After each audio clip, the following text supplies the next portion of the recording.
सो कल हमने डिसाइड किया था कि आज से हम PYQs के एनालिसिस की सीरीज़ को शुरुआत करेंगे। सो इस वीडियो में मैं आपको दो चीज़ें बताऊंगी। पहली कि आपको PYQs को सॉल्व कैसे करना है। अगर आप सपोज करो कि आप क्वेश्चन पेपर अटैम्प्ट करने बैठे हो 2 घंटे के लिए, तो how to attempt that question paper. First thing is this, and the second thing is that how you should analyse the PYQs, ताकि आपको हेल्प मिले चीज़ों में। दो चीज़ें हैं। If you are going to analyse the PYQs, तो ये 2 घंटे में बिल्कुल नहीं हो सकता एक पेपर, क्योंकि एनालिसिस पार्ट जो है आपका वो अलग होता है। ठीक है, तो इसमें हम पेपर को कैसे हैंडल करना है, कैसे सोल्व करना है, वो भी देखेंगे, ताकि एप्टीट्यूड साथ के साथ डेवलप होता चले।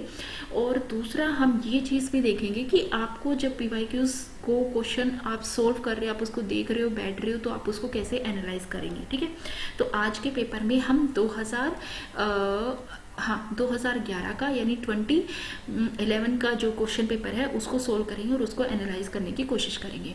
और क्योंकि हमने पिछले वीडियो में ये चीज़ डिसाइड की थी कि हम हिंदी मीडियम और इंग्लिश मीडियम दोनों ही बच्चों को इस चीज़ में पूरा फोकस करने की कोशिश करेंगे, क्योंकि मेनली परेशानी जो है वो हिंदी मीडियम वाले बच्चों के लिए रहती है। ठीक है, तो दोनों लैंग्वेज में मैं इसको सोल्व करने की कोशिश करूँगी। लेकिन जहाँ पर हिंदी बिल्कुल यूज़ नहीं हो सकती होगी, या फिर जहाँ पर ऐसा मुझे लगता होगा कि नहीं इसको इंग्लिश में सोल्व करना ज़्यादा इजी है, तो वहाँ पे हम इंग्लिश का ही इस्तेमाल करेंगे। क्योंकि UPSC के लिए इंग्लिश की हिंदी मतलब वो गूगल ट्रांसलेशन भी नहीं है भाई, वो पता नहीं वो कहाँ से ट्रांसलेट करते हैं, बट उनकी हिंदी अलग ही होती है। ठीक है, तो थोड़ा सा बस ये चीज़ है, तो इसमें आपको थोड़ा सा पेशेंस के साथ चीज़ों को समझना होगा। तो चलो, जैसे कि हमारे पास पहला क्वेश्चन है, if you are trying to solve the PYQs only. ठीक है, तो देखो सबसे पहले क्या होता है कि आपने पढ़ा केंद्रीय बजट में जैव मूल एस्फॉल्ट, यानी कि यहाँ से बेशक समझना है बायो एस्फॉल्ट, यहाँ पर इसको टिक करो, यानी कि ये इसके बारे में पूछ रहा है, बायो एस्फॉल्ट के बारे में पूछ रहा है कि उस पर मूल सीमा शुल्क से पूरी छूट दी गई है, पूरी तरीके से एग्जेम्प्ट है। तो इसका क्या महत्व है, UPSC आपसे क्या पूछ रहा है, महत्व, यानी कि इम्पोर्टेंस की बात कर रहा है।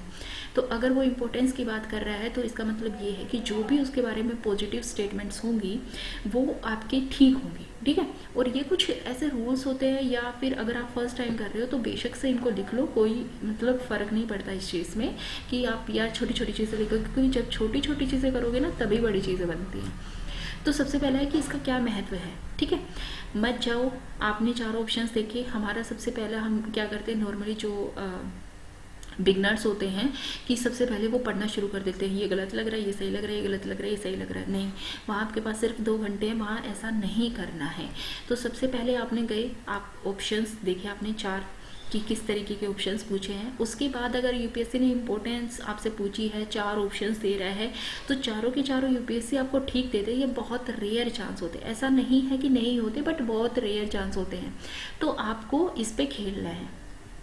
ये आपका हो गया कि अब ये आपका आंसर हो नहीं सकता, क्योंकि चारों स्टेटमेंट ठीक नहीं हो सकती हैं। ठीक है, अब इसमें से हमें ये पता चला कि या तो अब हमें क्या है कि भाई एक स्टेटमेंट देख लो, अगर मान लो स्टेटमेंट नंबर 1 देखते हो, अगर 1 ठीक है या 1 गलत है तो 2 एलिमिनेट, ये अपने आप हो जाएंगे। 2 देख लो, 3 देख लो, कुछ भी देख लो आप। ठीक है, तो सपोज करो मैंने सबसे पहले, अगर मान लो मैंने स्टेटमेंट नंबर 2 देख लिया, बायो एस्फॉल्ट अनवीकरणीय यानी कि नॉन रिन्यूएबल साधनों से निर्मित हो सकता है, यानी कि ये किसकी बात कर रहा है, ये कोल वगैरह की बात कर रहा है, नॉन रिन्यूएबल सोर्सेज की बात कर रहा है। अगर नॉन रिन्यूएबल होते तो वो बायो एस्फॉल्ट में कभी नहीं होते, पहली बात तो यही आ जाती है। ठीक है, दूसरा आपका क्या है कि भाई वैसे ही जो नॉन रिन्यूएबल सोर्सेज है उनसे पोल्यूशन की इतनी समस्याएं बढ़ चुकी हैं, अब उसको हम क्यों प्रमोट करेंगे, है ना।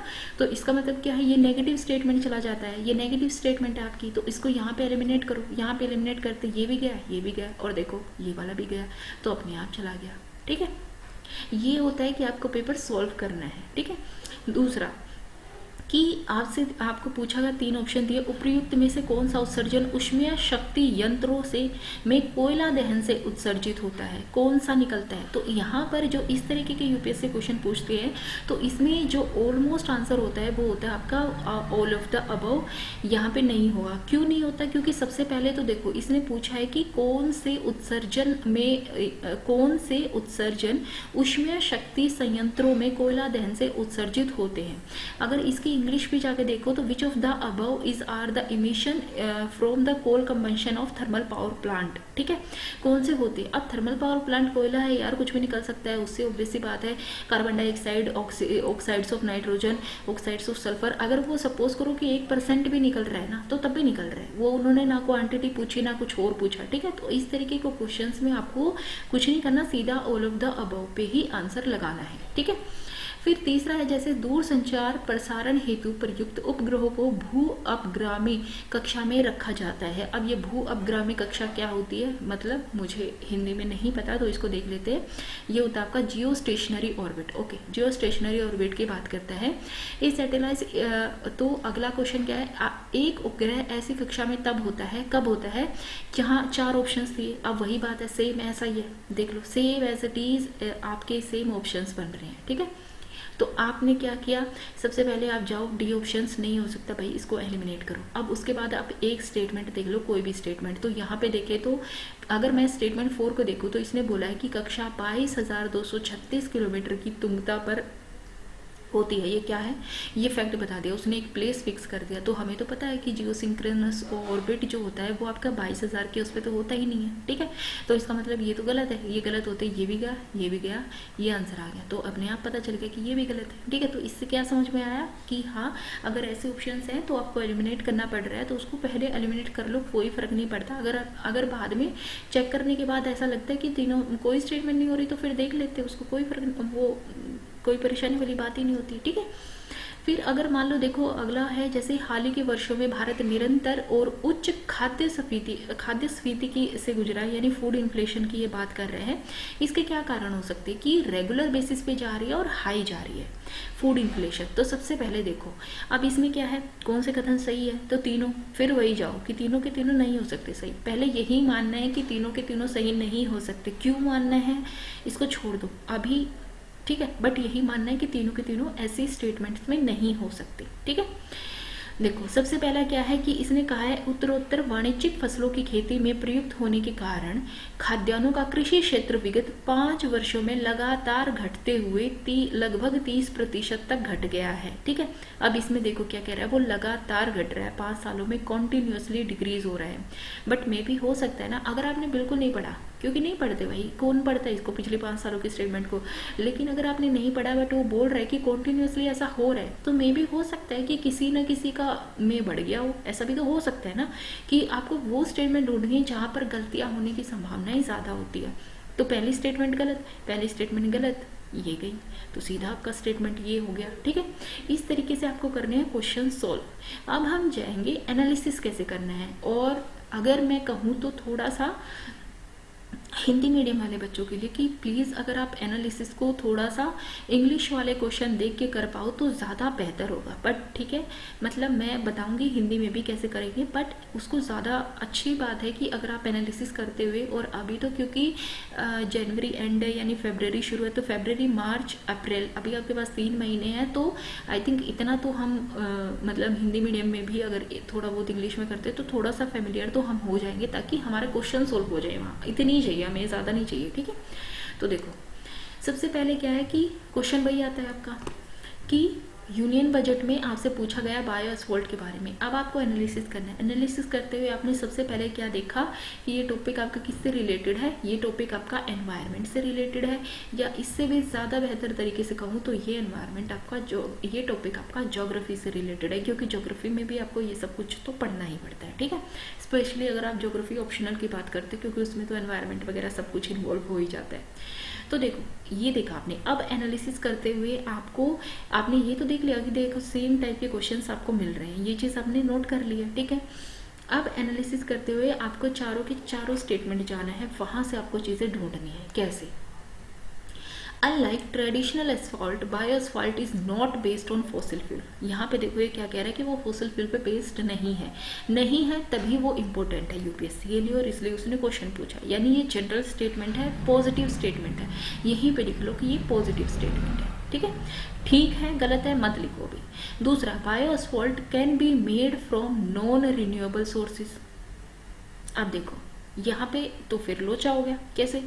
यूपीएससी ने पहले में कहा है कि बायो एस्फॉल्ट है वो फॉसिल फ्यूल पे बेस नहीं है। दूसरे पे उसने कहा है कि बायो एस्फॉल्ट जो है वो नॉन रिन्यूएबल रिसोर्सेज से बन सकता है। अब दोनों तो कॉन्ट्राडिक्टरी स्टेटमेंट हो गई। एक में कह रहा है वो फॉसिल फ्यूल से बेस नहीं है और दूसरे में कह रहा है वो उसी से बन सकता है। अब ये कैसे हो गया? तो ये तो कॉन्ट्राडिक्टरी हो गई। तो लिख लो भाई यहाँ पे क्या है, कोई भी सिंबल लगा लो, कॉन्ट्राडिक्टरी स्टेटमेंट है। ठीक है।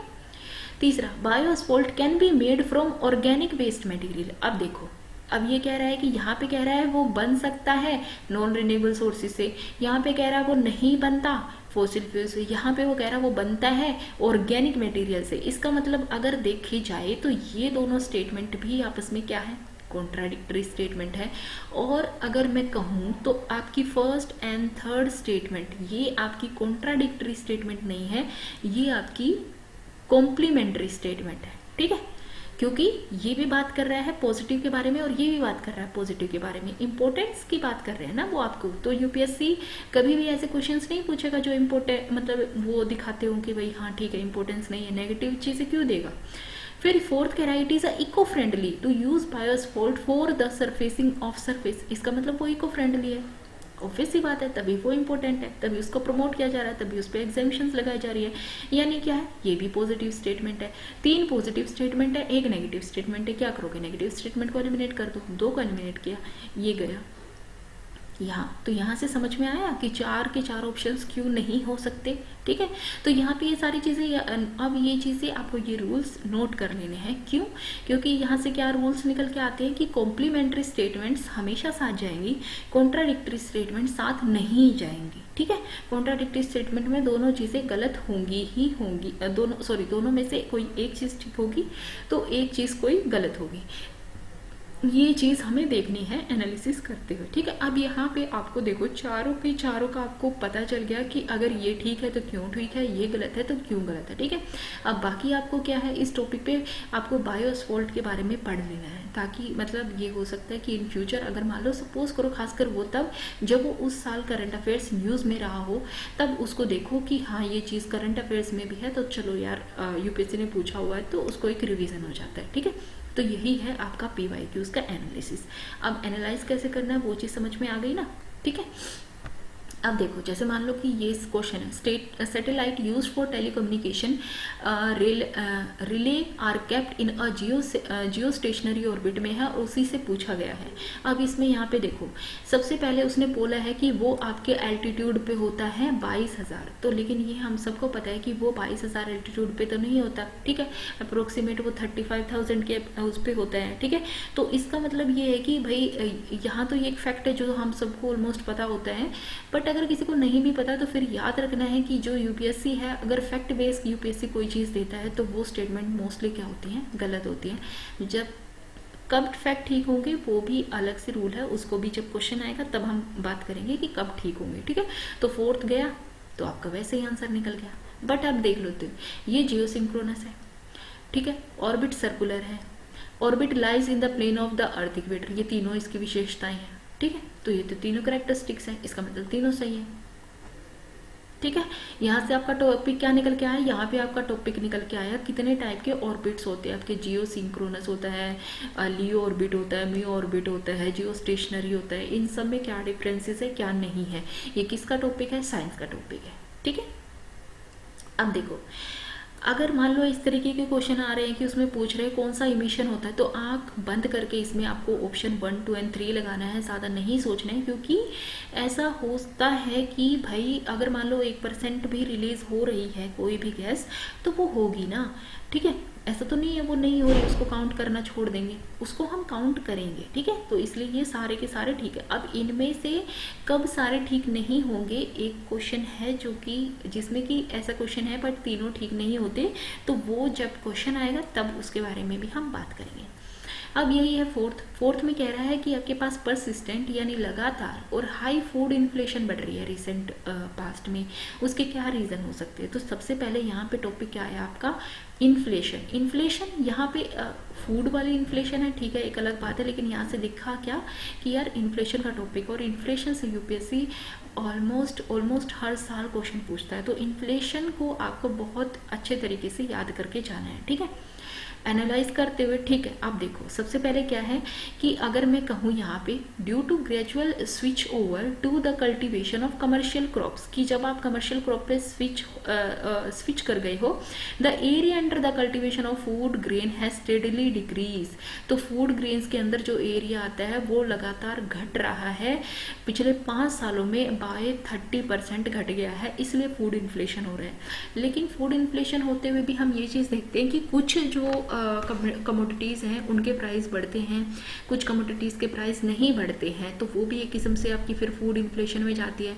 और इसने बोला है कि उसका रीज़न इसने बता दिया क्या, कि क्योंकि जो एरिया था कल्टीवेशन का उसको आपने कमर्शियल क्रॉप में यूज़ किया बजाय कि आपकी फूड क्रॉप के लिए, इसलिए ऐसा हो गया। बट कुछ और रीज़न भी हो सकते हैं कि वहाँ पे इंफ्रास्ट्रक्चर इस तरीके से इतना अच्छा डेवलप नहीं हुआ है कि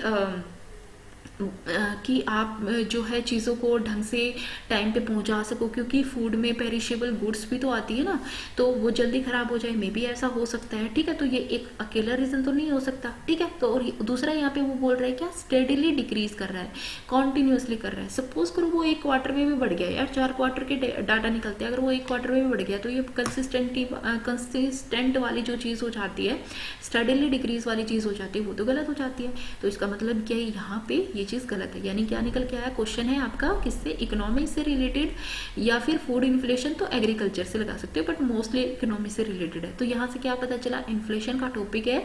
और अगर ऐसे यूपीएससी ऐसे स्टेटमेंट देता है जिसमें वो बोल रहा है कि कॉन्टिन्यूसली लगातार बढ़ रहा है या कॉन्टिन्यूसली लगातार घट रहा है, इतने परसेंट से बढ़ा, इतने परसेंट से घटा, वो चीज़ें फिक्स कर देता है, तो ऐसी स्टेटमेंट क्या होती है, अपने आप में गलत होती हैं, हमें वो चीज़ें गलत मान के ही चलना होता है, ठीक है। तो ये हमारा हो गया, ये गया आपका 2 और 3, आपका आंसर निकल जाता है। बट हम सेकंड स्टेटमेंट देख लेते हैं। As a consequence of increasing income the consumption pattern of people have undergone a significant change. भाई जैसे जैसे आपकी सैलरी इंक्रीज होती जाएगी, ऑब्वियस सी बात है ना कि मान लो अगर आपकी सैलरी इंक्रीज हो रही है, आज आप सिंपल ब्रेड खा रहे हो, कल को आपकी सैलरी ज़्यादा होगी, आप ब्राउन ब्रेड खाओगे, आप हेल्थ कॉन्शियस हो जाओगे, फिर आप वीगन डाइट पे जाओगे, है ना। तो वो डिपेंड करता है कि जैसे जैसे आपके पास पैसा आता चला जाता है, वैसे वैसे फिर इंसान की जो कंजम्पशन का पैटर्न है वो चेंज होता जाता है। तो ये तो पॉजिटिव स्टेटमेंट है, ठीक है। तो आपकी चीज़ है, ठीक है। ये थर्ड है, the food supply chain has structural constraint. मैंने बताया ना कि मे भी ऐसा हो सकता है कि रोड्स वहाँ पे डेवलप ना होता हो, या कोई ऐसा मतलब और दिक्कत होती है, इंफ्रास्ट्रक्चर दिक्कत है, कोल्ड स्टोरेज वहाँ पे नहीं है जो पेरिशेबल गुड्स को वहाँ पे आप स्टोर करके रख सकते हो, ठीक है। तो ये भी आपकी पॉजिटिव स्टेटमेंट है, जनरल स्टेटमेंट है। इसका मतलब 2 और 3 आर करेक्ट स्टेटमेंट। तो यहाँ पे ये पता चल गया, यानी ये आपकी जनरल स्टेटमेंट है, ठीक है। तो यहाँ से ये रूल निकल के आते हैं। अब यही चीज़ें आपको साथ के साथ अपने क्वेश्चन पेपर में अपने हर ऑप्शन पे लिखते हुए चलना है कि क्या आपको लग रहा है अगर ये ऑप्शन गलत है तो क्यों गलत हो सकता है, और सही है तो क्यों सही हो सकता है। मैटर नहीं करता फर्स्ट टाइम में कि हम ये उम्मीद लगा लें कि पहली बार में ही हमसे सब हो जाएगा, नहीं होगा। आपको मल्टीपल टाइम करनी पड़ेंगी चीज़ें, मल्टीपल टाइम आपकी थॉट प्रोसेस चेंज होगी। मे भी ऐसा हो सकता है कि अगर मैंने आज इस अप्रोच से इस क्वेश्चन को सोल्व किया है, लेकिन मैं दोबारा बैठूँ तो ये अप्रोच से क्वेश्चन नहीं सोल्व होएगा। लेकिन फिर भी आपको लिखना है कि फर्स्ट टाइम आपने किया तो आपने ये अप्रोच अपनाई है, दूसरी बार करोगे तो आपने ये अप्रोच अपनाई है। क्यों? ताकि आपको पता चले कि आपकी अप्रोच में, उस थ्रू आउट अप्रोच जो आपने अपनाई है, उसमें कौन सी अप्रोच अपनाने पे आपको ज़्यादा बेनिफिट मिला है, फिर उसी अप्रोच पे आपको काम करते चलना है और वही अप्रोच आपको क्वेश्चन पेपर में जाके लगानी है, ठीक है। तो यहाँ से आपको समझ में आ गया कैसा एनालिसिस करते हैं, ओके। जैसे मान लो वही अब मैंने बता दिया, तो हिंदी में भी अगर मैं बोलूँ तो हिंदी में भी देख लो, वही वो बोल रहा है कि यहाँ पे वो जीवाश्म ईंधन पर आधारित नहीं होता, यहाँ पे वो बोल रहा है कि वो अनवीनीकरणीय साधनों से निर्मित हो सकता है, यहाँ फिर वो बोल रहा है वो जैव अवशिष्ट पदार्थों से निर्मित होता है। तो वही बात है, ये कॉन्ट्राडिक्टरी स्टेटमेंट आ रही है आपकी, ठीक है। तो आपको ऐसे वर्ड्स पे ध्यान देना है कि वो वर्ड्स देखो, वर्ड्स में गड़बड़ हो रही है आपकी, ठीक है। लेकिन मैं फिर भी सजेस्ट करूंगी कि ज़्यादा बेहतर है आप इंग्लिश में जाएं, ठीक है। उसके बाद देखो, अगर मान लो आप फिर से सोल्व कर रहे हो तो क्या होता है, वर्तमान में वैज्ञानिक किसी गुणसूत्र में जीन इकाइयों का विन्यास और उनकी सापेक्षिक स्थिति अथवा डीएनए अनुक्रमों को निर्धारित कर सकते हैं। ये ज्ञान हमारे लिए किस प्रकार उपयोगी है? क्वेश्चन हिंदी में बोलूँ तो मुझे समझ नहीं आया, बट फिर भी यहाँ से ये पता चला कि वो बेसिकली डीएनए के बारे में बात कर रहा है, गुणसूत्रों के बारे में बात कर रहा है, जीन के बारे में बात कर रहा है। अगर मेरे को ये हिंदी में ही सॉल्व करना है तो ठीक है। तो ये हमारे लिए किस प्रकार उपयोगी है, उपयोगी की वो बात कर रहा है। तो यहाँ पे आपको देखना है वही पॉजिटिव स्टेटमेंट है। ठीक है, क्या तीनों मैं गलत लगाऊं सबसे पहले? ठीक है, मैंने तीनों गलत लगा दी। उसके बाद मैं देखूंगी कि मेरे को एक वो करना है, एलिमिनेट करना है। मैं सीधा 2 पे जाऊंगी। ठीक है, 2 पे अगर मैं 2 को एलिमिनेट करती हूँ तो मतलब चीज़ें आसान हो जाएंगी। उसकी मदद से सभी मानव रोगों के कारण ज्ञात हो सकते हैं कि किसी इंसान को कोई रोग कैसे हुआ हो गया। क्या ऐसा पॉसिबल है कि आपके डीएनए से ये पता चल सके कि अगर आपको कोई बीमारी लगी है तो वो बीमारी क्यों लगी है?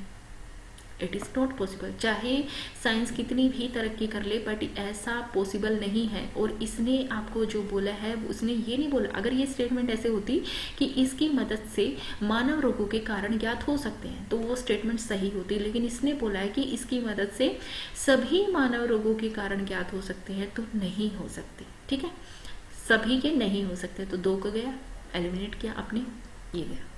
ठीक है, अगर मेरे को अब इसको एनालाइज करना है तो मैं कैसे एनालाइज करूंगी?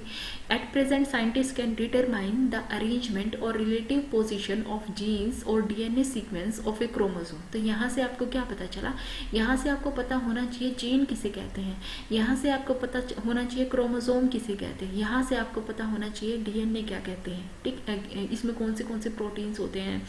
ठीक है, क्या चाहिए, किससे ये मिलके बना होता है। डीएनए और आरएनए के बारे में भी आपको यहाँ पे पता होना चाहिए, क्योंकि यूपीएससी ने डीएनए और आरएनए के कंपैरिजन को लेके भी क्वेश्चंस पूछे हैं, और ये क्वेश्चन किससे रिलेटेड है? आपका साइंस से। तो यहाँ पे आपको कोई अलग से टॉपिक ढूंढने की ज़रूरत नहीं होती। यूपीएससी तो खुद ही आपको बता रहा है कि मैं किस टॉपिक में इंटरेस्ट ले रहा हूँ ज़्यादा, है वो आपको पीवाईक्यू से देख के ही समझ में आ जाएगा। तो देखो, it is possible to know the pedigree of life stock. ठीक है, it is possible to understand the causes of all human disease. वो कह रहा है सभी के सभी, ऑल के बारे में वो जान सकते हो। इट इज़ इम्पॉसिबल, ये पॉसिबल ही नहीं है। तो यहाँ पे सीधा लिखो क्या है ये, कि इम्पॉसिबल सिचुएशन है, ऐसा कभी भी नहीं हो सकता। ठीक है, और इंडिया में तो खासकर नहीं हो सकता भाई, क्योंकि हम लोग मतलब जो परम शक्ति वैसी चीज़ों को मानते हैं, समझो, नहीं हो सकता हमारे यहाँ। It is possible to develop disease resistance animal breed. क्या ये पॉसिबल है कि आप डिजीज रेजिस्टेंस एनिमल ब्रीड लगा सके? ऑब्वियस ही बात है, डीएनए सीक्वेंस में जब आप डीएनए सीक्वेंस को लेते हो, अगर आपको गलत जीन के बारे में, खराब जीन के बारे में पता चल जाता है तो आप उसको रिप्लेस कर देते हो, इसलिए उसको डेवलप करना पॉसिबल है। पॉसिबिलिटी की बात कर रहा है तो हाँ ठीक है, लेकिन सभी बीमारियों को पता करना पॉसिबल है? नहीं भाई, सभी बीमारियों को पता करना पॉसिबल नहीं है। इससे क्या पता चला? ये इम्पॉसिबल स्टेटमेंट है। These are both possible statement. तो पॉसिबल स्टेटमेंट है तो हम लेके चलेंगे। ठीक है, तो हमारा आंसर क्या आ गया? 1 और 3। ठीक है, क्यों निकला ये भी हमें पता चल गया। अब देखो अगला क्वेश्चन कह रहा है, in term of economy the visit by foreign nation of witness the 19th Commonwealth game in India amounted to. कि हमारी इकोनॉमी में जब 19th कॉमनवेल्थ गेम हुआ था तो लोग जब बाहर से आए थे, हमने लोगों को वेलकम किया था, तो हम क्या कर रहे थे उस टाइम पे? क्या एक्सपोर्ट कर रहे थे, इम्पोर्ट कर रहे थे, प्रोडक्शन कर रहे थे, कंजप्शन कर रहे थे? तो क्या कर रहे थे? जब 19th कॉमनवेल्थ है, बाहर से लोग आ रहे हैं, उसको देखने के लिए आ रहे हैं, तो आप रह रहे हो, खाना प्रोवाइड करा रहे हो, आप उनको होटल्स रूम दे रहे हो, घुमा रहे हो, टूरिज्म को प्रमोट कर रहे हो। तो इससे आप यानी क्या कर रहे हो? आप अपनी सर्विसेज को दे रहे हो, यानी हम क्या कर रहे हैं? एक्सपोर्ट कर रहे हैं। ठीक है, तो यहाँ पे ये चीज़ हो गई। अब इससे तो भाई कोई ट्रिक्स और टिप्स इसमें तो निकल के नहीं आते, क्योंकि इसमें तो कॉमन सेंस की बात है कि आपकी। ठीक है, कि अगर कोई आपकी कंट्री में आ रहा है, आपकी कंट्री में स्टे कर रहा है, आपकी कंट्री में खा रहा है, आपकी कंट्री में घूम रहा है, उसको विजिट कर रहा है, तो दैट मीन्स आप अपनी सर्विसेज को बेच रहे हो। तो यहाँ पे बेचने का मतलब क्या है? अपनी सर्विसेज को एक्सपोर्ट कर रहे हो। ठीक है, microbial fuel cell are considered a source of sustainable energy. सबसे पहले वो कह रहा है माइक्रोबियल फ्यूल सेल आपकी सस्टेनेबल एनर्जी का एज अ सोर्स है। क्यों? ठीक है, तो कैसे क्वेश्चन को करोगे? They use living organisms as catalyst to generate electricity from certain substrate. ठीक है, नहीं पता चल रहा, कर सकते होंगे, आई डू नॉट नो। दूसरा, they use a variety of inorganic material as substrate. अब देखो यहाँ पे क्या कह रहा है वो, दो चीजें देखो, they use living organism as a catalyst to generate electricity from certain substrate, यानी वो लिविंग ऑर्गेनिज्म का यूज कर रहे हैं। यहाँ पे वो बोल रहा है इनऑर्गेनिक मटेरियल का यूज कर रहे हैं, ठीक है, as substrate. They can be installed in waste water treatment plant to cleanse water and produce electricity. उनको इंस्टॉल किया जा सकता है वेस्ट वाटर प्लांट में टू क्लींस वाटर और टू प्रोड्यूस इलेक्ट्रिसिटी। अगर मैं हिंदी में देखूँ तो इसको वही, सूक्ष्म जैविक ईंधन कोशिकाएं माइक्रोबियल फ्यूल सेल ऊर्जा का धारणीय यानी सस्टेनेबल स्रोत समझी जाती हैं। क्यों? ये जीवित जीवों को उत्प्रेरक के रूप में प्रयुक्त कर कुछ सबस्ट्रेट से विद्युत उत्पादन कर सकती है, ठीक है। ये विविध प्रकार के अजैव पदार्थ सबस्ट्रेट के रूप में प्राप्त करती है। अजैव पदार्थ ये सबस्ट्रेट के रूप में करती है, तो जीवित जीवों को उत्प्रेरक के रूप में कैसे इस्तेमाल करेगी? ये जल का शोधन और विद्युत उत्पन्न करने के लिए अपशिष्ट जल शोधन संयंत्रों में स्थापित की जा सकती है, कर सकते हैं, ठीक है, होती है, ओके, कर सकते हैं।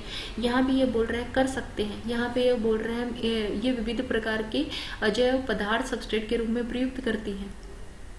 These use a variety of inorganic material, तो इन्होंने बता दिया कि वो भाई इन्हीं का इस्तेमाल करते हैं, उन्होंने चीज़ें फिक्स कर दी हैं। इसका मतलब कैसे है, अगर वो सस्टेनेबल है तो इनऑर्गेनिक का इस्तेमाल क्यों करोगे आप, ठीक है। तो इसका मतलब क्या है, दो स्टेटमेंट को एलिमिनेट करो और आपकी 3 भी ठीक है। अगर क्योंकि भाई अगर सस्टेनेबल है आप उसका इस्तेमाल कर रहे हो तभी तो आप यहाँ से भी तो वही चीज़ कर रहे हो, आप सस्टेनेबिलिटी को ही मेंटेन कर रहे हो कि वाटर को आप जो है ट्रीट कर रहे हो, ठीक है। तो इसका मतलब है 1 और 3 सही। अब दूसरा, अब सबसे बड़ी बात क्या होती है कि जब आप फर्स्ट टाइम करते हो तो अगर मैं बोलूँ अपने लिए तो मैंने बहुत बार किए हुए हैं, बट फिर भी I am not very sure कि भाई आपको, अगर मैं 100 के 100 क्वेश्चन अटैम्प्ट करती हूँ तो मेरे 100 के 100 क्वेश्चन ही ठीक हो जाएंगे, ऐसा नहीं होता है, क्योंकि इंसान हमेशा गलतियाँ करता है और उन गलतियों से सीखता है। इसलिए ज़्यादा बेहतर है कि आप अभी गलतियाँ करें ताकि पेपर में गलतियाँ ना हो, ठीक है, ओके। अब समझ में आ गया कि कैसे आपको अटेम्प्ट करना है या फिर आपको कैसे इन क्वेश्चंस को एनालाइज करना है, ठीक है। अगला क्वेश्चन देख लेते हैं, which one of the following statement appropriately describe the fiscal stimulus, को क्या चीज़ डिस्क्राइब करती है, ठीक है। अब फिस्कल स्टिमुलस की हिंदी क्या होती है, वित्तीय उत्प्रेरक। अब देखो भाई वित्तीय उत्प्रेरक ये कैसे हिंदी दे रखी है यूपीएससी ने, तो भाई वित्तीय उत्प्रेरक से क्या ही समझोगे, तो आप मतलब ज़्यादा बेहतर है ना कि इसका फिस्कल स्टिमुलस वर्ड जो है आप उसको देखो कि ये क्या पूछ रहे हैं, ठीक है। अगर मैं let's try to solve this question in Hindi only. ये सरकार द्वारा उत्पादन क्षेत्र में किया गया बृहद निवेश है जिसका लक्ष्य माल की आपूर्ति कर तीव्र आर्थिक विकास के कारण बढ़ती हुई मांग को पूरा करना है। यानी क्या कह रहा है ये, वित्तीय उत्प्रेरक यानी फिस्कल स्टिमुलस क्या है, उत्पादन क्षेत्र में किया गया निवेश है जिसके द्वारा आपको क्या करना है, आप माल की आपूर्ति करनी है ताकि जो आर्थिक विकास के कारण मांग बढ़ी है उसको पूरा किया जा सके। अच्छा, दूसरा, ये सरकार की गहन निश्चयात्मक कार्यवाही है जिसका लक्ष्य देश में आर्थिक गतिविधियों को बढ़ाना है। गहन निश्चयात्मक कार्यवाही क्या होती है मुझे नहीं पता। ये सरकार द्वारा वित्तीय संस्थानों पर की गई गहन कार्यवाही है जिसका लक्ष्य कृषि और सहबद्ध क्षेत्रों को ऋण वितरण कराना और जिससे बृहत्तर खाद्यान्न उत्पादन को प्रोत्साहन मिल सके और खाद्य स्फीति पर अंकुश लग सके।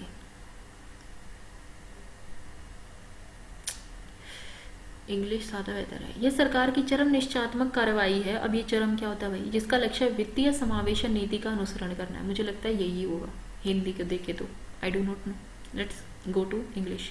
यहाँ से ये समझ में आ गया कि वो हिंदी मतलब कुछ क्वेश्चंस होते हैं भले ही आप हिंदी मीडियम के हो लेकिन हिंदी मीडियम में सोल्व नहीं कर सकते तो इंग्लिश मीडियम में चलते हैं, ठीक है। क्योंकि अगर आप लोगों को थोड़ा बहुत डाउट हो तो मैं बता दूं कि मैंने अपने अटेम्प्ट्स जो है वो हिंदी मीडियम में भी दिए हैं, ठीक है। तो मुझे पता है कि हिंदी मीडियम वाले बच्चे क्या परेशानी मतलब उनके सामने क्या परेशानी आती है, क्या परेशानी वो फेस करते हैं, ठीक है। तो देखो, it is a massive investment by massive investment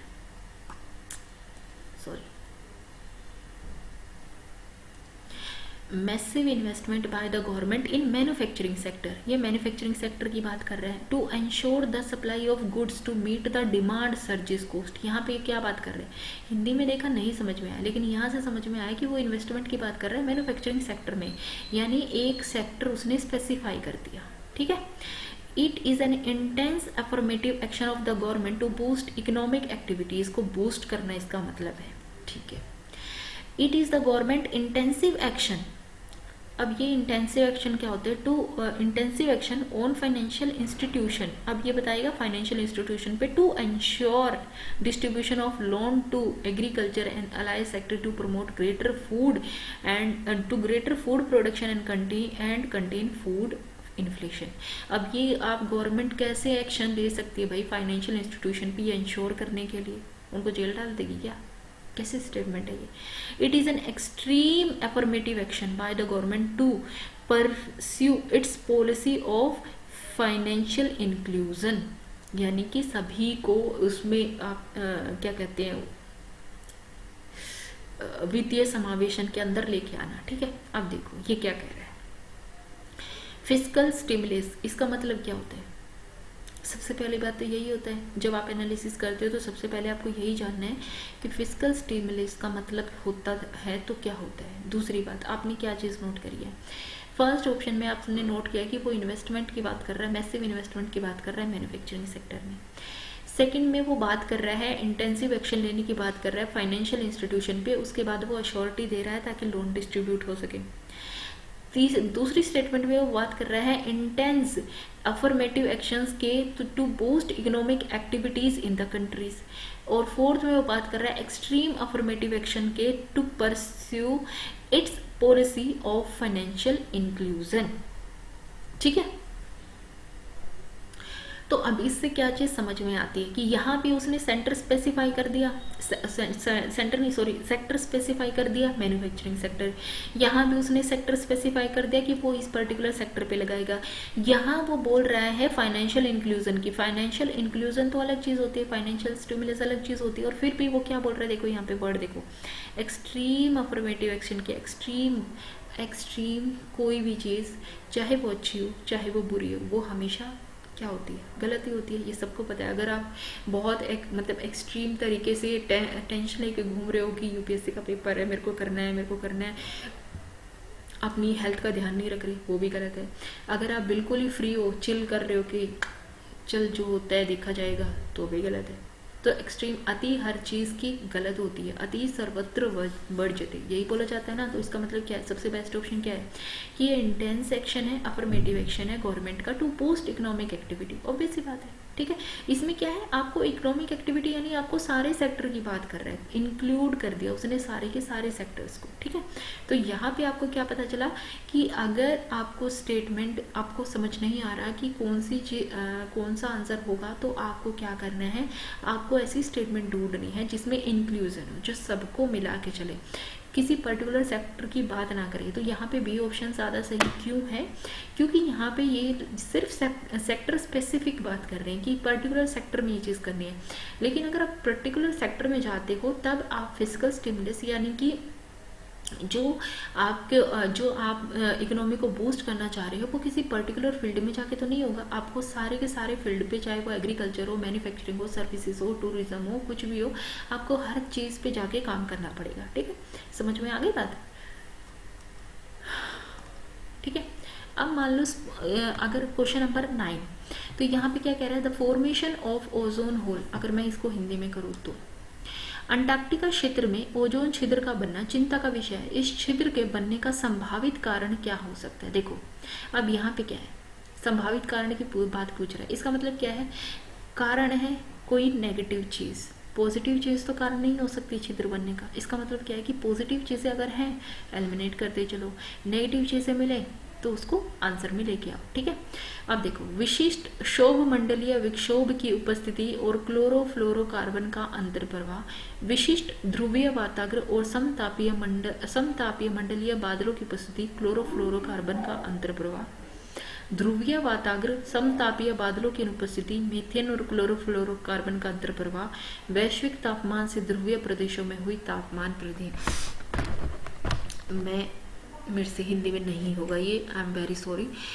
इसको, ये ऐसे क्वेश्चन है जिसको आपको इंग्लिश में ही सोल्व करने की कोशिश करनी चाहिए। तो ये फॉर्मेशन ऑफ ओजोन होल की बात कर रहा है, तो इसका रीज़न पूछ रहा है क्या हो सकता है। देखो, presence of prominent tropospheric turbulence and inflow of chlorofluorocarbon. सबसे पहले बात तो यहाँ पे आपको हर टॉपिक के बारे में थोड़ा थोड़ा पता होना चाहिए कि ट्रोपोस्फेरिक टर्बुलेंस होती क्या है, या जिसको हम हिंदी में बोले तो आपका क्या है, शोमंडलीय विक्षोभ क्या होता है, या शोमंडल होता क्या है, वेदर फिनोमिना आपके कहाँ पे जाते हैं, शोमंडल में जाते हैं, समताप मंडल में जाते हैं, कहाँ जाते हैं, इन सब के बारे में आपको पता होना चाहिए। क्योंकि बेसिकली जो ऑल वेदर फिनोमिनाज हैं वो सारे आपके शोमंडल में ही होते हैं, ठीक है। तो शोमंडल के ऊपरी परतों में आपके सारे वेदर फिनोमिनाज होते हैं, तो ये सारी चीज़ें आपको पता होनी चाहिए। उसके बाद देखो, अगर नहीं पता है तो फिर भी, presence of prominent polar front and stratospheric clouds and inflow of chlorofluorocarbon, ठीक है। एब्सेंस ऑफ, अब यहाँ पे देखो दो चीज़ें ये बोल रहा है, presence, this is also talking about presence. ये कह रहा है absence of polar front and stratospheric clouds and inflow of methane and chlorofluorocarbon, increase temperature at polar region due to the global. ये तो नॉर्मल पता चल रहा है कि ये रीजन तो होगा नहीं, ठीक है। क्यों? क्योंकि इसमें ही बात कर रहा है कहीं पे प्रेजेंस की, कहीं पे एब्सेंस की बात कर रहा है। और दूसरा ये है कि जो है ये आपका बिल्कुल तीनों से अलग हो जाता है, तो ये आपका ऑप्शन होगा नहीं, ठीक है। अब सपोज करो कि आपको नहीं पता, इसमें से एक के बारे में भी नहीं पता क्या होता है क्या नहीं होता है, तो इसके दो तरीके हैं सोल्व करने के। पहला तो ये है कि अगर मतलब एलिमिनेट करते चले तो कैसे चीज़ों को करना है, ठीक है। देखो, सबसे पहली बात तो क्या है कि आपको यहाँ पे ये चीज़ समझ में आ रही है कि दो ऑप्शंस में वो प्रेजेंस की बात कर रहा है, एक ऑप्शन में वो एब्सेंस की बात कर रहा है। यहाँ पे जाओगे आप अपने प्रोबेबिलिटी के रूल से, ठीक है, कि क्या है क्या नहीं है। अगर हर ऑप्शन की प्रोबेबिलिटी 25% है तो 25% इसकी, 25% इसकी, 25% इसकी और 25% इसकी। अब इसकी तो गई, अब इन दोनों की जो प्रेजेंस वालों की प्रोबेबिलिटी ज़्यादा है 50% और इसकी प्रोबेबिलिटी कम है 25%, तो आप क्या करोगे, 25% वाले को तो आप एलिमिनेट कर दोगे, बचा क्या ये। अब इन दोनों में से किसका आंसर होगा, अब क्योंकि ये दोनों आपके पास दिए हुए थे और जब दो कॉन्ट्राडिक्टरी स्टेटमेंट दी हुई है, एक पॉजिटिव और एक नेगेटिव, तो सीधा आपको क्या पता चल रहा है, अगर एक गई तो दूसरी स्टेटमेंट कौन सी ठीक होगी आपकी, जो आपकी बची वही स्टेटमेंट ठीक होगी, ठीक है। क्योंकि यहाँ पे पोलर फ्रंट की भी बात कर रहे हैं, यहाँ पे आपकी स्ट्रेटोस्फेरिक क्लाउड की भी बात कर रहे हैं। अब देखो, एक ऑप्शन तो, एक तरीका तो ये हो गया आपका एलिमिनेट करने का। दूसरा क्या है, यहाँ पे देखो जो आपकी फर्स्ट ऑप्शन में बात कर रहा है ट्रॉपिकल टर्बुलेंस की, और यहाँ ट्रोपोस्फेरिक टर्बुलेंस की, क्लोरोफ्लोरोकार्बन की, यहाँ पे बात कर रहा है आपका क्लोरोफ्लोरोकार्बन की। इसका मतलब ये है कि क्लोरोफ्लोरोकार्बन है, तो ये तो एक समझ में आ रहा है कि दोनों ऑप्शंस में है कि क्लोरोफ्लोरोकार्बन है, ठीक है, ओके। दूसरा यहाँ पे बात कर रहा है वो स्ट्रेटोस्फेरिक क्लाउड्स। अब ये बनेंगे कहाँ पे, सारे शोभमंडल में ही तो होते हैं, ट्रोपोस्फेयर में ही तो होते हैं जितने भी वेदर फिनोमिना होते हैं, ठीक है। और साथ ही साथ यहाँ पे बता रहा है पोलर फ्रंट। इसका मतलब क्या है कि ये आपका ज़्यादा मतलब बड़े एरिया को कवर करता है। ए वाला ऑप्शन तो ऑलरेडी बी वाले ऑप्शन में इंक्लूड है, ठीक है। तो इसका मतलब आपका बी ऑप्शन क्या है, सीधा सही हो जाता है, फिर भी आपको कुछ भी ढूंढने की ज़रूरत नहीं होती। और इससे एक रूल जो निकल के आता है एनालिसिस करते हुए, वो रूल आपको लिख लेना है। वो रूल आपका एनालिसिस करते क्या निकलता है कि अगर दो सेम ऑप्शन दिए हुए हैं किसी भी क्वेश्चन में, दोनों ऑप्शन कॉन्ट्राडिक्टरी हैं, एक कुछ बात कर रहा है दूसरा कुछ, जैसे इसमें एक प्रेजेंस की बात कर रहा है पोलर फ्रंट की, एक एब्सेंस की बात कर रहा है, दैट मीन्स आंसर इन दोनों में से ही होगा, ठीक है। आपको सिर्फ इन दोनों से ही खेलना है, आंसर इन दोनों में ही होगा, तो आपका कुछ नहीं होगा, तो आप 50-50 कम से कम पहुंच जाते हो, ठीक है, अगर आप नहीं निकाल पा रहे हो। बट यहाँ पे तो आपको सीधी सी बात है, अगर आप प्रोबेबिलिटी वाले रूल से खेलते हो, क्योंकि अगर मान लो आपसे क्वेश्चंस नहीं हो रहे तो फिर आपको ही पता है ना कि मतलब कोई ना कोई तो तरीका आपको लगाना ही पड़ता है। तो भाई ऑब्वियसली बात है 25-25-25 की प्रोबेबिलिटी पे जाओगे, दो में प्रेजेंस है एक में एब्सेंस है, यानी आंसर तो इन तीनों में से ही होगा। इनकी 75% प्रोबेबिलिटी ये अपने आप खत्म हो गया। अब इन तीनों में से भी इन दोनों की प्रोबेबिलिटी सबसे ज़्यादा है, ठीक है। तो इस तरीके से क्वेश्चन आपको सोल्व करने होते हैं। अगर आप इसकी देखो तो चाहे आप इसको ओजोन होल चाहे एनवायरमेंट में लगा लो या ज्योग्राफी में लगा लो, बेसिकली एनवायरमेंट और ज्योग्राफी को तो आप अलग कर ही नहीं सकते, क्योंकि एनवायरनमेंट क्वेश्चन सोल्व करते हुए भी आपको ज्योग्राफी तो मतलब पढ़नी ही पड़ती है, ज्योग्राफी का तो पता ही होता है, ठीक है। क्यों? क्योंकि अगर मान लो सपोज करो किसी नेशनल पार्क से क्वेश्चन आ रहा है, हम उसको एनवायरनमेंट का लगा के चलते हैं यार ये नेशनल पार्क से, लेकिन सबसे पहले आपके दिमाग क्या आता है कि मतलब वो किसी के बारे में भी पूछे, यूपीएससी किसी के बारे में, जैसे मानस नेशनल पार्क के बारे में पूछोगे तो सबसे पहले दिमाग में क्या आएगा? सबसे पहले दिमाग में यही तो आती है, लोकेशन कहाँ है, असम में। तो सबसे पहला क्वेश्चन यही निकल के आता है, यानी एनवायरनमेंट और ज्योग्राफी को आप किसी भी तरीके से अलग नहीं कर सकते, ठीक है। अगर मान लो किसी रिवर से रिलेटेड क्वेश्चन आ रहा है तो सबसे पहला यूपीएससी क्या पूछता है? वो उसकी लोकेशन के बारे में ही तो पूछ रहा है कि फलाने फलाने राज्य से जा रही है, वो क्या है? ज्योग्राफी ही तो है, ठीक है। तो एनवायरनमेंट और ज्योग्राफी को तो आप कैसे भी अलग नहीं कर सकते। फिर आपको पता होना चाहिए इन सब के बारे में थोड़ा बहुत कि ट्रोपोस्फेरिक टर्बुलेंस क्या होती है, या फिर आपके स्ट्रेटोस्फेरिक क्लाउड्स क्या होते हैं, ये इन सब के बारे में आपको पता होना चाहिए, ठीक है। यूपीएससी आपको हिंट दे रहा है कि मे बी ऐसा हो सकता है कि आज मैंने जो ऑप्शन दिए मैं अगले में उसको स्टेटमेंट मतलब बना दो, क्वेश्चन बना दो उसका, ठीक है। अब देखो आपका 10th क्या है? Consider the following action which the government can take. कौन से एक्शन गवर्नमेंट ले सकती है, कब? Which of the above action can help in reducing the current account deficit. Current account deficit को रिड्यूस करने में कौन से एक्शन हेल्प कर रहे हैं? अब देखो यहाँ से आपके ऑप्शंस चेंज हो रहे हैं। कुछ आपके ऑप्शंस इस टाइप के आते हैं ABCD, जिसमें से आपको सीधे ऑप्शन ढूंढने होते हैं, सीधे आंसर ढूंढने होते हैं, ठीक है। उसमें आपको इस तरीके के ऑप्शंस नहीं दिए हुए। कुछ ऐसे ऑप्शन आ गए, अब जैसे 3 स्टेटमेंट दी हुई हैं, लेकिन यहाँ पर कहीं भी ऑल ऑफ द अबव या 1, 2 और 3 इकट्ठा नहीं दिया हुआ, यानी ऐसे भी ऑप्शन आएंगे जिसमें कि आपको 2 ऑप्शन और 3 ऑप्शन दिए होंगे, ठीक है। अब यहाँ पे भी क्या होता है कि अगर मान लो आपके क्वेश्चन आते हैं रिलेटेड टू योर एनवायरनमेंट वाला सेक्शन, इकोनॉमी वाला section,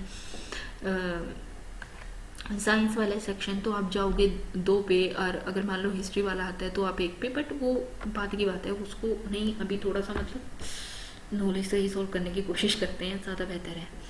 which of the above action can help in reducing the current account deficit. Current account deficit को कौन से एक्शन है जो आपकी हेल्प करते हैं टू रिड्यूस? ओके देखो, पॉजिटिव एक्शन ही होंगे। डिवैल्यूएटिंग द डोमेस्टिक करेंसी, यानी आपने अपनी घरेलू मुद्रा की प्राइस को घटा दिया है, ठीक है। अगर आपने अपने घरेलू मुद्रा के प्राइस को घटा दिया तो क्या होगा भाई? क्या उससे करंट अकाउंट डेफिशिट रिड्यूस हो जाएगा? पहली बात तो आपको पता होना चाहिए करंट अकाउंट डेफिशिट होता क्या है, बट फिर भी नहीं पता। दूसरा, reduction in export subsidy. Export आप सब्सिडी जो दे रहे थे उसको आप रिड्यूस कर दो भाई। अगर मान लो आपने कोई मतलब 500 रुपये की कोई चीज़ थी, आपको उस पर सब्सिडी मिल रही थी सरकार की तरफ से, और आपके 300 रुपये ही उस पर जा रहे थे। अब वो सब्सिडी रिड्यूस कर दी जाए और आपके 400 रुपये मतलब आपको जाए उस पर एक्सपोर्ट करने में लग जाए, तो आपका प्रॉफिट तो कम हो जाएगा। तो क्या इससे आपकी करंट अकाउंट डेफिशिट जो है वो कम हो जाएगा? तीसरा है adopting suitable policies which attract greater FDI and more fund from FIIs, यानी ऐसी पॉलिसीज अपनाओ जो कि ज़्यादा FDI को अट्रैक्ट कर सकती हो और ज़्यादा फंड आपके पास आए। पैसा आएगा, ऑब्वियस सी बात है करंट अकाउंट आपका डेफिशिट कम हो जाएगा। तो ये तो आपका सीधी सी बात है। इससे एक चीज़ समझ में आ रही है, भले ही आपको पहले 2 में समझ में ना आए, लेकिन तीसरे को देख के ये समझ में आ रहा है this is a positive statement and it is going to be correct, ठीक है। तो यहाँ पे अगर मैं कहूँ कि ये है, अब ये वाला ऑप्शन तो गया, अब यहाँ से क्या चीज़ समझ में आए? या तो ये वाला ऑप्शन जाएगा 3rd ओनली, ठीक है, या 2, 3 और 1, 3 ऑप्शन जाएगा। अब पहला ऑप्शन कहता है डिवेल्युएटिंग द डोमेस्टिक करेंसी, घरेलू मुद्रा कम हो गई। अगर घरेलू मुद्रा आपकी कम हो जाती घरेलू मुद्रा की वैल्यू कम हो जाती है, इसका मतलब क्या है कि आपका जो आप एक्सपोर्ट अगर मान लो कर रहे हो, जिसके लिए आपको पहले मान लो 70 रुपये के लिए आपको पहले $1 देना पड़ रहा है, अब 80 रुपये की चीज़ के लिए $1 देना पड़ रहा है, तो इसका मतलब क्या है कि भाई लोग ज़्यादा खरीदना चाहेंगे उस चीज़ को, ज़्यादा खरीदना चाहेंगे तो आपका एक्सपोर्ट बढ़ेगा, एक्सपोर्ट बढ़ रहा है तो पैसा आ रहा है, पैसा आ रहा है तो करंट अकाउंट डेफिशिट जो है वो आपका कम हो रहा है, ठीक है। अगर मैं कहूँ रिडक्शन द एक्सपोर्ट सब्सिडी, अगर आपने एक्सपोर्ट सब्सिडी रिड्यूस कर दी तो क्या होगा? तो ऑब्वियस ही बात है, अगर मान लो आपको जो सब्सिडी मिल रही है, सरकार की तरफ से हेल्प मिल रही है, अगर सरकार ने उस हेल्प को कम कर दिया तो क्या आपका प्रॉफिट घटेगा? नहीं, तो उससे करंट अकाउंट डेफिशिट कम तो नहीं होगा, ये तो बढ़ जाएगा। इसका मतलब 2 तो हो नहीं सकता, ठीक है। दो तो गया। ये तो नेगेटिव इम्पैक्ट डाल रहा है ना, ये कम कैसे कर रहा है, उसको हेल्प थोड़ी कर रहा है, ये हेल्प नहीं कर रहा। पहला ऑप्शन, अब इसमें दो चीज़ें होती है। अगर मैं ये लगा के चलूँ कि सिर्फ एक्सपोर्ट के पर्पज़ से लगा के चलूँ तो मुझे लगता है कि करंट अकाउंट डेफिशिएंट हमारा कम हो जाएगा। बट अगर घरेलू मुद्रा कम हो जाती है और करंट अकाउंट डेफिशिएंट में सिर्फ एक्सपोर्ट नहीं आता ना, आपका इंपोर्ट भी आता है। तो अगर आपका इंपोर्ट आया है तो ऑब्वियस ही बात है, जिस पहले अगर आपको मान लो जो ऑयल आप इंपोर्ट कर रहे थे, पहले आपको उसके 15 रुपये देने पड़ रहे थे और अब आपकी वैल्यू, करेंसी की वैल्यू कम हो गई है। 15 ज़्यादा नहीं, कम हो गया, मैंने ज़्यादा ही कम कर दिया ना। सपोज करो पहले आपको 70 रुपये देने पड़ रहे थे, बट अब आपको उसी के 80 रुपये देने पड़ रहे हैं, तो आपका इंपोर्ट भी तो महंगा हुआ है। तो क्या वो करेगा या नहीं करेगा नहीं पता, बट इसने यहाँ पे पूछा है, देखो क्वेश्चन में कैन, कर सकता है। तो मे बी अगर मान लो ऐसा हो कि आपका एक्सपोर्ट ज़्यादा हो जाए, इंपोर्ट कम हो, तो हेल्प कर सकता है। तो ऑब्वियस सी बात है, तो इसका मतलब आप क्या जाओगे, ऑप्शन नंबर 1 एंड 3 पे आप जाओगे, क्योंकि यूपीएससी ने आपसे क्वेश्चन में पूछा है विच of the following action can help, क्या वो कर सकता है। अगर 1% भी पॉसिबिलिटीज़ है तो है कर सकता है। और ये पॉसिबिलिटी कैसे बनती है, जब आपका एक्सपोर्ट आपके इंपोर्ट से कम हो जाता है, ठीक है। तो इस तरीके से आपको सारे क्वेश्चंस को एनालाइज करना है। तो यहाँ से आपका टॉपिक निकल के आता है करंट अकाउंट डेफिशिएट, ठीक है। करेंसी की वैल्यू कम होती है तो एक्सपोर्ट पे क्या इफेक्ट पड़ता है, इंपोर्ट पे क्या इफेक्ट पड़ता है, अगर आपकी सब्सिडीज़ घट जाती हैं, बढ़ जाती हैं, क्या फ़र्क पड़ता है। जैसे मान लो आपकी एफडीआई और एफएफआई, क्योंकि यूपीएससी ने फिर एफडीआई और एफआईआई से भी रिलेटेड अलग से क्वेश्चंस बना दिए हैं, जिससे आपको ये पता चलता है कि आपके जो ऑप्शंस होते हैं स्टेटमेंट के अंदर, वो भी आप ये क्वेश्चन फ्रेम किए जा सकते हैं, ठीक है। तो इस तरीके से आपको एनालाइज करना है और इस तरीके से आपको क्वेश्चन अटेम्प्ट करने हैं। इसके बाद इस वीडियो में मैंने दोनों तरीके के बारे में बात की है, ठीक है। मेनली मेरा फोकस मेनली सिर्फ ये नहीं होगा कि आपकी क्वेश्चंस कैसे अटेम्प्ट करने हैं, मेरा फोकस ये भी होगा कि आप उनको कैसे एनालाइज करो, ठीक है। तो मुझे लगता है कि आज की वीडियो के लिए ज़्यादा फिर लंबी वीडियोस हो जाती हैं, तो हम छोटी छोटी करके डालेंगे, बट हम कोशिश करेंगे कि मतलब जितना हो उतना ज़्यादा अच्छे से हो, ठीक है। तो अगर आपको ये वीडियो पसंद आया है तो हमारे चैनल को लाइक, शेयर और सब्सक्राइब ज़रूर करें। मिलते हैं नेक्स्ट वीडियो में, टिल देन थैंक यू।